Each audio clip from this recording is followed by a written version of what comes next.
మా latest videos కోసం మా ఈ తెలుగు న్యూస్ ఛానల్ సబ్స్క్రైబ్ చేసి గంట సింబల్ యాక్టివేట్ చేసుకోండి.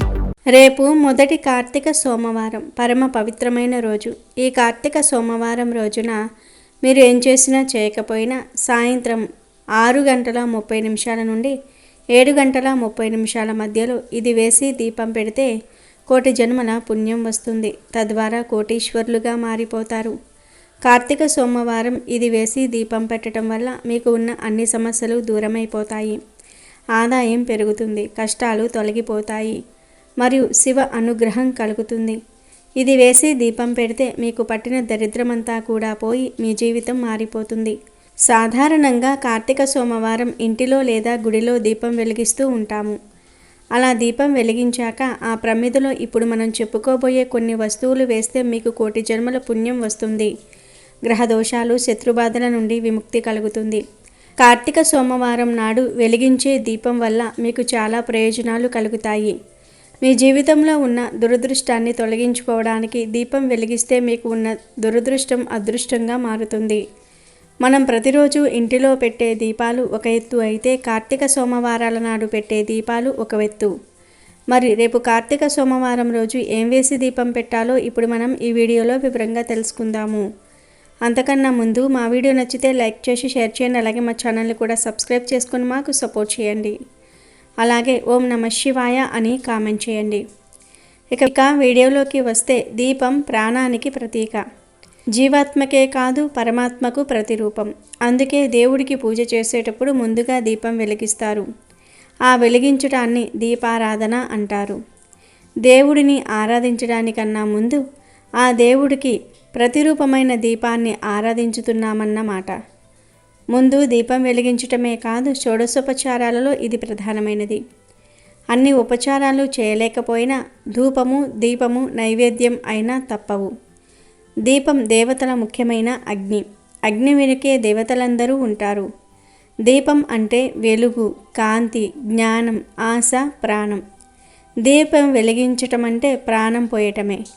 అందుకే పుట్టినరోజున దీపాలు వెలిగిస్తారు. ఏ పని అయినా జ్యోతి ప్రజ్వలనతో ప్రారంభించుతాం. దీపాలు వెలిగించటం అన్ని మత సాంప్రదాయాల్లో ఉంది. అవి కొవ్వొత్తులు కావచ్చు, నేతి దీపాలు కావచ్చు, నూనె దీపాలు కావచ్చును. లోకాలకు వెలుగును, తేజస్సును ప్రసాదించే సూర్యుడు జీవులపై దయతో తాను లేనప్పుడు వారికి జీవాన్ని, శక్తిని ప్రసాదించటం కోసం అస్తమిస్తూ తన తేజాన్ని దీపంలో నిశితం చేస్తాడంట. శరీరంలో ప్రాణం లాంటిది ఇంట్లో దీపం. అందుకే సర్వజీవులకు ప్రాణదాత అయిన సూర్యుని అస్తమానికన్నా ముందుగా ఇంట్లో సంధ్యాదీపం పెట్టే సాంప్రదాయాన్ని ఏర్పరిచారు మన పెద్దలు. సూర్యోదయం వరకు ఇంట్లో దీపం వెలుగుతూ ఉంచటం మన సాంప్రదాయం. లక్ష్మీ స్థానంగా చెప్పబడే వాటిల్లో దీపం ఒకటి. మట్టి ప్రమిదలో దీపాలను వెలిగిస్తే ఆ ఇంటికి దృష్టి, మాంత్రికుల బాధ ఉండదు. ఇంట్లో శుభకార్యాలు ఎక్కువ అవుతూ ఉంటాయి. దేవతల అనుగ్రహము ఎప్పుడూ ఉంటుంది. శివుని దేవాలయంలో మట్టి ప్రమిదలో దీపాలు వెలిగిస్తే శివుని అనుగ్రహంతో పాటు సాయుధ్యం కూడా లభిస్తుంది. విష్ణు దేవాలయంలో మట్టి ప్రమిదలో దీపాలను వెలిగిస్తే వైకుంఠ సాయుధ్యం లభిస్తుంది. మట్టి ప్రమిదలను వెలిగించి దుర్గా సప్తసతి పారాయణంతో పాటు దీప నమస్కారాలు చేస్తే తలుచుకున్న పనులు త్వరగా పూర్తి అవుతాయి. కార్తీక మాసంలో లేదా కార్తీక సోమవారాల్లో దీపారాధన చేసేవారు ఎప్పుడు పడితే అప్పుడు దీపాలను వెలిగించకూడదు. కేవలం సూర్యోదయం సమయంలో దీపారాధన చేయాలి. ఆ తర్వాత సూర్యాస్తమయం తర్వాత అంటే సంధ్యావేళల్లో చీకటి పడ్డాక వెలిగిస్తే శుభ ఫలితాలు వస్తాయని పండితులు చెప్తూ ఉంటారు. అయితే మధ్యాహ్నం 12 గంటల నుండి సాయంత్రం 5 గంటల మధ్య పొరపాటున కూడా దీపారాధన చేయకూడదంట. ఎందుకంటే ఈ సమయంలో ప్రతికూల శక్తుల ప్రభావం ఎక్కువగా ఉంటుంది కాబట్టి. అందుకే సాయంత్రం 6 తర్వాత దీపారాధన చేయాలని పండితులు చెప్తూ ఉంటారు. మన తెలుగు మాసాలలో కార్తీక మాసం ప్రత్యేకమైనది. సాక్షాత్తు భగవంతుడు శివుడికి ఇష్టమైన మాసం ఇది. ఈ నెలలో సోమవారం నాడు ఉపవాసం ఉండి భగవంతుణ్ణి పూజించి దాన ధర్మాలు చేసిన వారికి పాపాల నుంచి విముక్తి లభించటమే కాకుండా మోక్షం లభిస్తుందని అంటారు. కార్తీక సోమవారం రోజు శివాలయాలను దర్శించటం చాలా మంచిది. ఈరోజు ముత్తైదువులు భక్తి శ్రద్ధలతో శివుడిని కొలిస్తే మాంగళ్య భాగ్యం చేకూరుతుందని విశ్వాసం. ఇంకా చెప్పాలంటే ఈ సోమవారాల్లో శైవ భక్తులు నిష్ఠా నియమాలతో శివుణ్ణి ఆరాధిస్తారు. కార్తీక సోమవారం రోజు సూర్యోదయానికి పూర్వమే బ్రహ్మ ముహూర్తమున స్నానమాచరించి హరహర శంభో అంటూ శివుణ్ణి స్తుతిస్తే సకల పాపాల నుంచి విముక్తి లభించటంతో పాటు అష్టైశ్వర్యాలు కలుగుతాయి. ఈ మాసమంతా ఉపవాసం ఉండి శివుణ్ణి కొలిస్తే కైలాసవాసం సిద్ధిస్తుందని శాస్త్రోక్తం. మాసమంతా చేయలేని వారు కనీసం కార్తీక సోమవారాల్లో అయినా సరే ఈ పని చేస్తే ఫలితం లభిస్తుందని శాస్త్రాలు చెప్తూ ఉన్నాయి. కార్తీక సోమవారం ఉదయం స్నానాది కార్యక్రమాలను పూర్తి చేసుకొని పొడి బట్టలు ధరించి మొదటగా దీపారాధన చేయాలి. అనంతరం శివునికి రుద్రాభిషేకం చేయించి శివ వ్రత నియమాలను పాటించాలి. ఈ విధంగా చేయటం ద్వారా నిత్య సిరి సంపదలతో సుఖ సౌఖ్యాలతో వర్ధిల్లుతారని విశ్వాసం. కార్తీక మాసం ఆధ్యాత్మిక పరమైన అనేక విశేషాల సమాహారం. ఈ మాసంలో ప్రతిరోజు ప్రత్యేకతను సంతరించుకొని కనిపిస్తుంది. కానీ కార్తీక సోమవారాలకు ఉన్న విశిష్టతే వేరు. సాధారణంగా పరమశివుడికి సోమవారం ప్రీతికరమైన వారం. సోమ అంటే సా ప్లస్ ఉమ అనే అర్థం ఆవిష్కరించబడుతోంది. సా ఉమ అంటే ఉమతో కూడినవాడుగా శివుడు చెప్పబడుతూ ఉన్నాడు. ఈ కారణంగానే సోమవారం రోజున చేసే పూజలు శివుడికి ప్రీతిని కలిగిస్తాయని అంటారు. ఈ నేపథ్యంలో కార్తీక మాసంలోని సోమవారాలు మరింత విశేషాన్ని కలిగినవిగా కనిపిస్తూ ఉంటాయి. కార్తీక సోమవారం రోజు ముత్తైదువులు భక్తి శ్రద్ధలతో శివుణ్ణి కొలిస్తే మాంగళ్య భాగ్యం చేకూరుతుందని విశ్వాసం. కార్తీక సోమవారాల్లో సూర్యోదయానికి ముందుగానే తలస్నానం చేసి పూజా మందిరాన్ని అలంకరించుకోవాలి. భక్తి శ్రద్ధలతో శివలింగాన్ని అభిషేకించి బిల్వదళాలతో అర్చించుకోవాలి. శివుడిని బిల్వదళాలతో పూజించటం వల్ల మనో అభిష్టం నెరవేరుతుందని ఆధ్యాత్మిక గ్రంథాలు చెప్తూ ఉన్నాయి. పరమశివుడికి ఇష్టమైన పాయసాన్ని ఈరోజు నైవేద్యంగా సమర్పించాలి. ఆ పాయసాన్నాన్ని ప్రసాదంగా స్వీకరించడం వల్ల కష్టాలు తొలగిపోతాయని పెద్దలు చెప్తూ ఉన్నారు. కార్తీక సోమవారం రోజున శివాలయానికి వెళ్ళి స్వామివారి సన్నిధిలో కార్తీక దీపాన్ని వెలిగించుకోవాలి. ఈ విధంగా శివాలయంలో దీపాన్ని వెలిగించటం వల్ల సమస్త దోషాలు నశిస్తాయి. ఉపవాస దీక్షను చేపట్టి ఈ నియమాలను పాటిస్తూ ఈశ్వర్ని ఆరాధించటం వల్ల మోక్షానికి అవసరమైన అర్హతను పొందటం జరుగుతుంది. ఆదిదేవుడి అనుగ్రహాన్ని పొందాలనుకునే వాళ్ళు కార్తీక మాసంలో సోమవారాలను తప్పక ఉపయోగించుకోవాలి. ఆ రోజంతా సదాశివుడి సేవలో తరించాలి. కార్తీక సోమవారము నాడు స్నాన జపాదులను ఆచరించిన వాడు 1000 అశ్వమేధాల ఫలాన్ని పొందుతాడు. ఈ సోమవార వ్రత విధి 6 రకాలుగా ఉంది. 1 ఉపవాసము, 2 ఏకభక్తము, 3 నక్తము, 4 ఆయాచిత్తము, 5 స్నానము, 6 తిలదానము. మొదటిగా ఉపవాసము. ఉపవాసము అంటే శక్తిగలవారు కార్తీక సోమవారం నాడు పగలంతా అభోజనముతో గడిపి సాయంకాలమున శివాభిషేకం చేసి నక్షత్ర దర్శనం అనంతరమున తులసి తీర్థము మాత్రమే సేవించాలి. దీనినే ఉపవాసము అంటారు. రెండవది ఏకభక్తము. ఉపవాసం సాధ్యం కాని వాళ్ళు ఉదయం స్నాన దాన జపాలను యథావిధిగా చేసుకొని మధ్యాహ్నమున భోజనము చేసి రాత్రి భోజనానికి బదులు శైవ తీర్థమో తులసి తీర్థమో మాత్రమే తీసుకోవాలి. దీనినే ఏకభక్తము అంటారు. మూడవది నక్తము. ఈ పద్ధతిలో పగలంతా ఉపవాసం ఉండి రాత్రి నక్షత్ర దర్శనం తర్వాత భోజనం కానీ ఉపాహారమును కానీ స్వీకరించాలి. దీనినే నక్తము అంటారు. నాలుగవది ఆయాచిత్తము.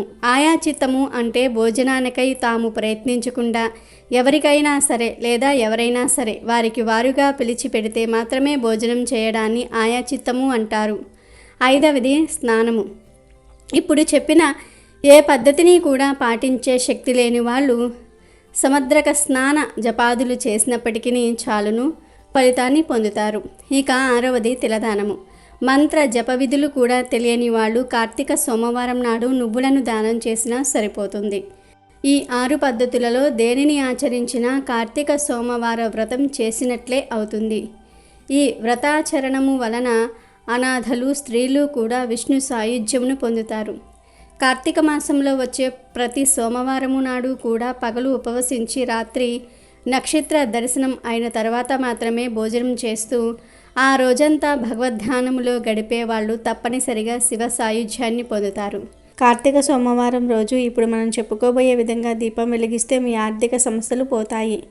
మీ ఇంట్లో ఉన్న నెగిటివ్ ఎనర్జీ కూడా పోతుంది. అంతేకాదు, ఈ దీపం వెలిగిస్తే గ్రహదోషాలు, వస్తుదోషాలు కూడా తొలగిపోతాయి. అంత శక్తివంతమైనది ఈ దీపం. ఈ అద్భుతమైన దీపం వెలిగించడానికి మనకు కావలసినవి పెద్ద పెద్ద వస్తువులు ఏమీ కావు. మన ఇంట్లో, మన చుట్టుప్రక్కల సులభంగా దొరికే కేవలం 2 వస్తువులు చాలు. అవే ఒక వేప ఆకు మరియు ఒక చెంచా పంచదార. ఈ రెండిటితో దీపం ఎలా పెట్టాలి, దానివల్ల కలిగే ప్రయోజనాలు ఏమిటో వివరంగా తెలుసుకుందాం. కార్తీక సోమవారం రోజున ఉదయాన్నే నిద్రలేచి తలస్నానం చేసి మీ ఇంటి పూజా మందిరాన్ని శుభ్రం చేసుకోవాలి. ఒకవేళ ఉదయం పూట వీలు కాని వారు సాయంత్రం సంధ్యా సమయంలో అయినా ఈ దీపాన్ని వెలిగించుకోవచ్చు. ఈ దీపారాధన కోసం మీరు ఒక కొత్త మట్టి ప్రమిదను వాడవచ్చు, లేదా మీరు రోజు పూజ కొరకు ఉపయోగించే దీపపు కుందిని అయినా సరే వాడుకోవచ్చు.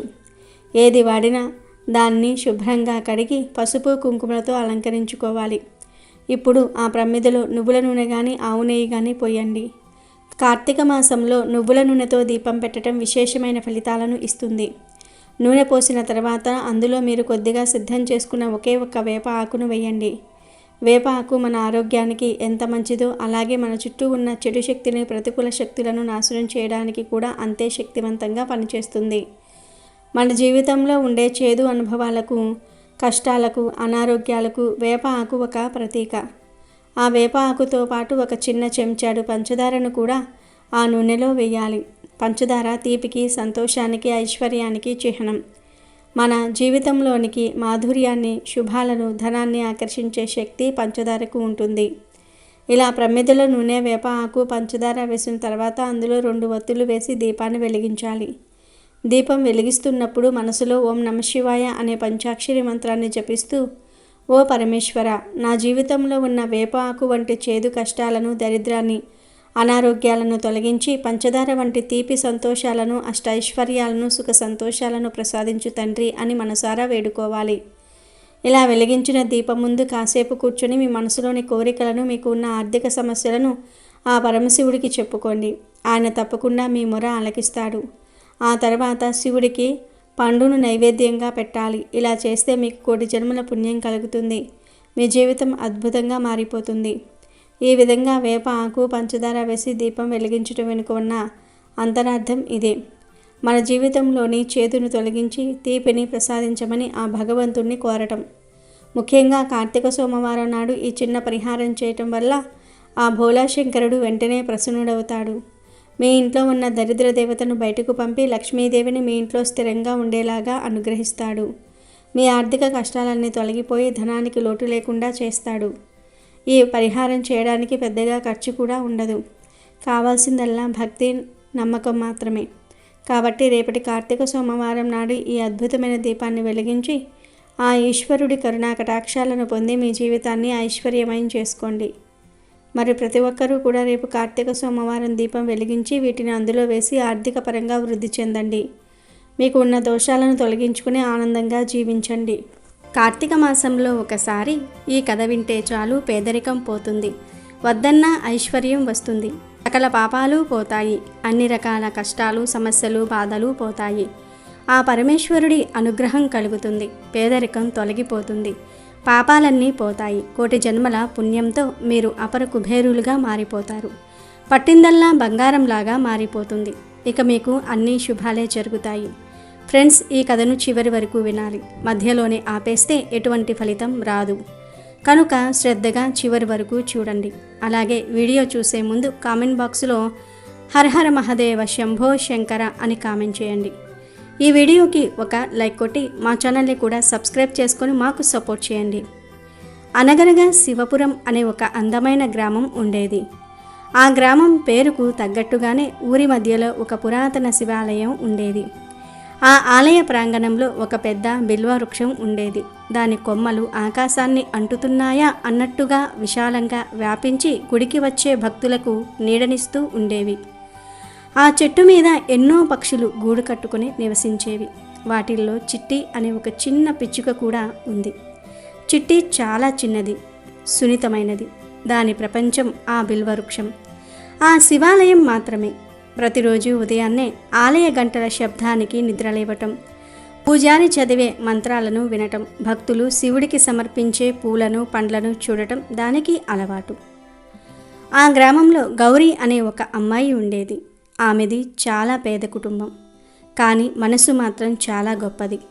గౌరికి శివుడంటే అమితమైన భక్తి. ప్రతిరోజు ఉదయాన్నే నదిలో స్నానం చేసి తడి బట్టలతో శివాలయానికి వచ్చి తన చేతితో కోసిన పువ్వులతో శివుడికి పూజ చేసేది. అలా గుడికి వచ్చినప్పుడు బిల్వ వృక్షం మీద ఉన్న చిట్టి పిచ్చుకతో గౌరికి స్నేహం కుదిరింది.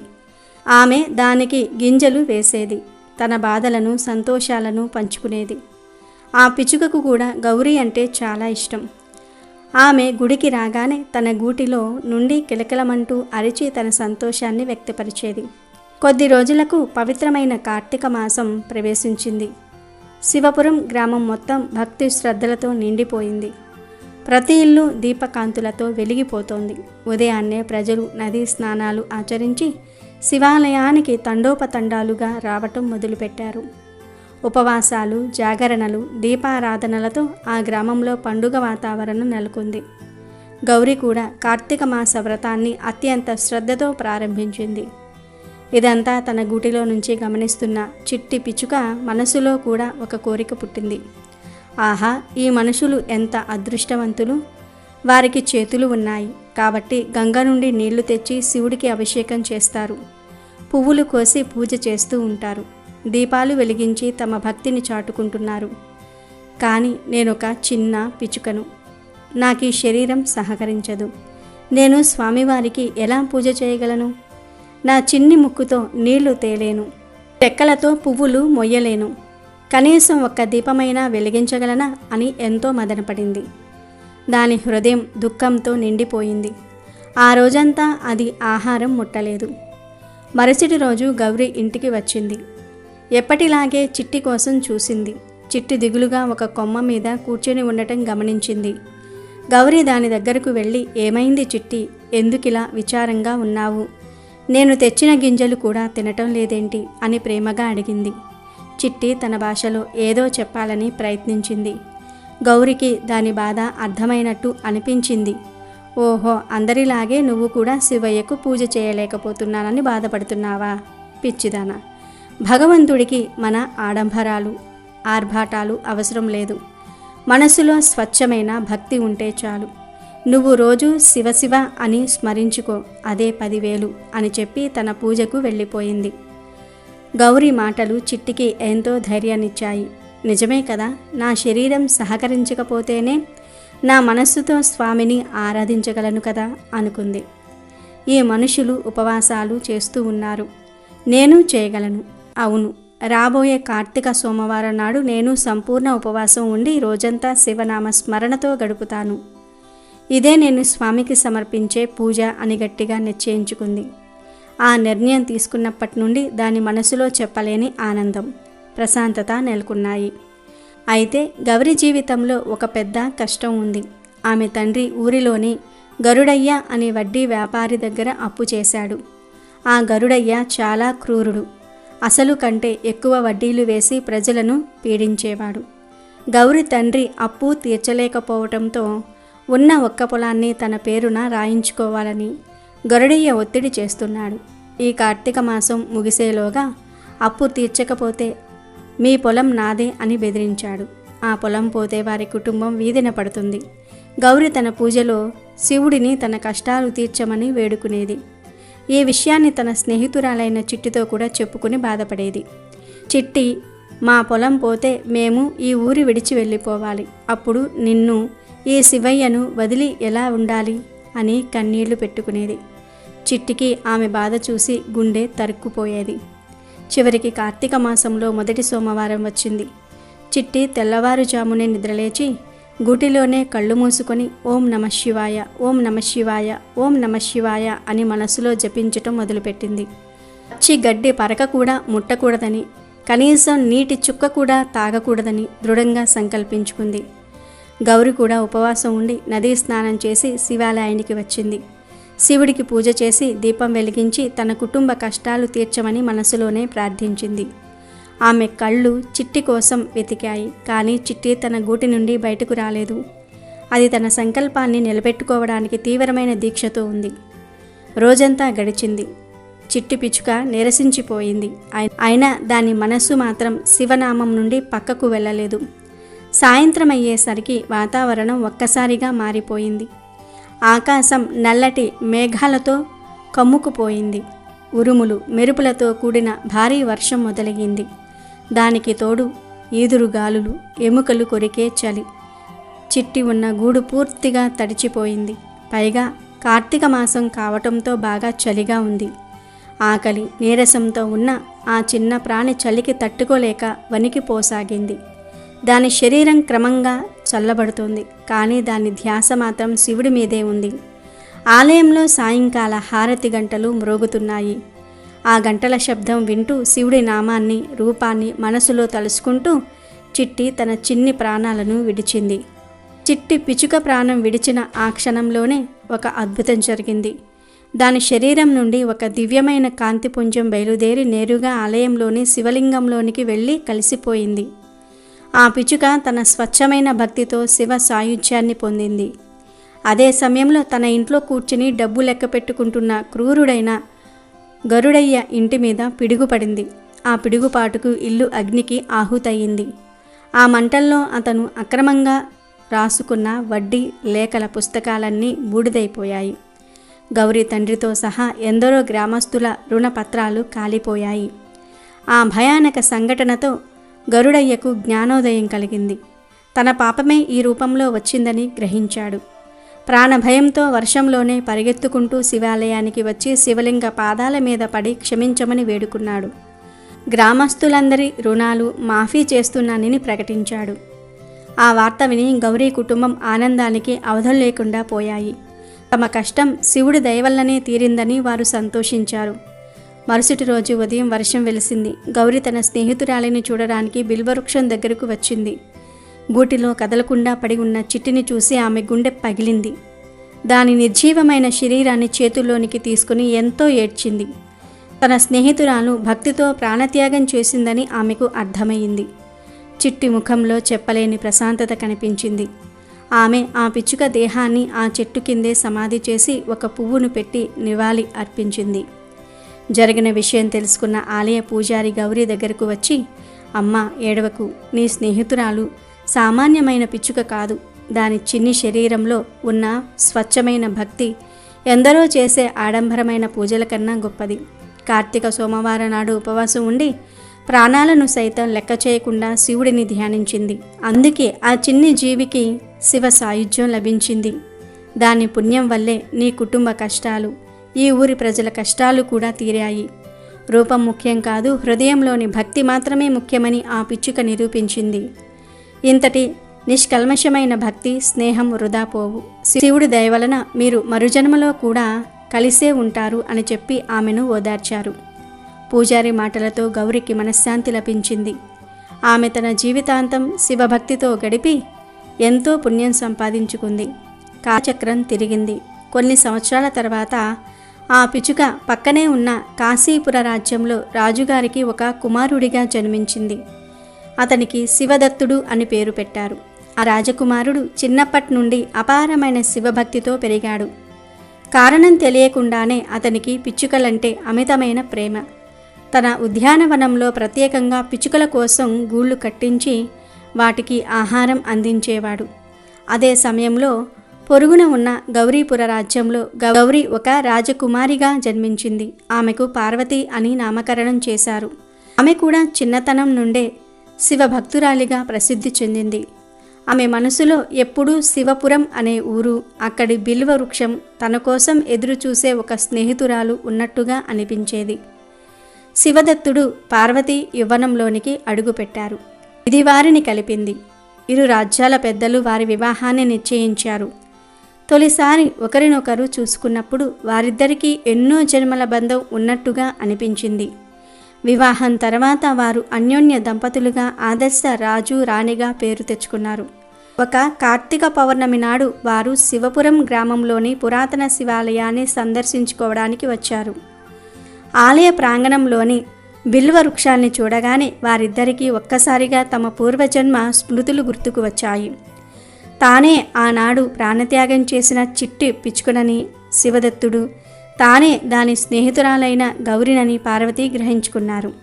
తమ స్వచ్ఛమైన భక్తికి స్నేహానికి మెచ్చి ఆ పరమశివుడే తమకు ఈ రాజయోగాన్ని, ఈ కలయికను ప్రసాదించాడని అర్థం చేసుకున్నారు. వారి కళ్ళ నుండి ఆనంద బాష్పాలు రాలాయి. ఆ శివలింగం ముందు సాష్టాంగపడి తమను కలిపినందుకు కృతజ్ఞతలు తెలుపుకున్నారు. ఆనాటి చిట్టి పిచ్చుక గౌరి కథ మరుజన్మలో శివదత్తుడు పార్వతీల విజయగాథగా నిలిచిపోయింది. భగవంతుడిపై ఉంచిన స్వచ్ఛమైన భక్తి ఎన్నటికీ వృధా కాదని, అది జన్మ జన్మలకు మనల్ని కాపాడుతుందని ఈ కథ చాటి చెప్తోంది. అమెజాన్లో బెస్ట్ డిస్కౌంట్స్ కోసం వీడియో డిస్క్రిప్షన్లో లింకు ఉంది, చూడండి. అలాగే మా టెలిగ్రామ్ ఛానల్ సబ్స్క్రైబ్ చేసుకోండి.